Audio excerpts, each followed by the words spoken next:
Në sheshin Iliria në Tetov, shoqata Selimie sot filloi me aktivitetin humanitar për t'i ndihmuar studentët në nevojë. Është hera 4 që organizohet ky aktivitet humanitar i cili tashmë është kthyer në një traditë. Ky panajër jepet ndihma nga njerëzit, nga bamirësit e qytetit edhe të Turqisë, edhe këto ndihmat shkojnë për medresen Selimie, që është privat, për nxënësit brenda që gjenden 50 nxënës, edhe të gjithë këto ndihma shkojnë për atë kontributin e medreses. Panajiri humanitar vizitohej nga qytetarët që sipas mundësive edhe blenin diçka për të kontribuar në këtë aktivitet.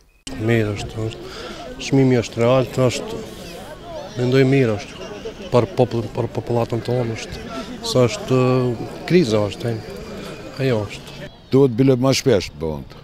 Pa do ishte mirë sikur të kishte në toalet blishna në net diçka që më shkon për studentët. Veshmbathje, ushqime dhe ëmbëlsira tradicionale është kryesisht oferta e këtij panajiri. Organizatorët shprehen se i njëjti do të vazhdojë edhe ditëve në vijim.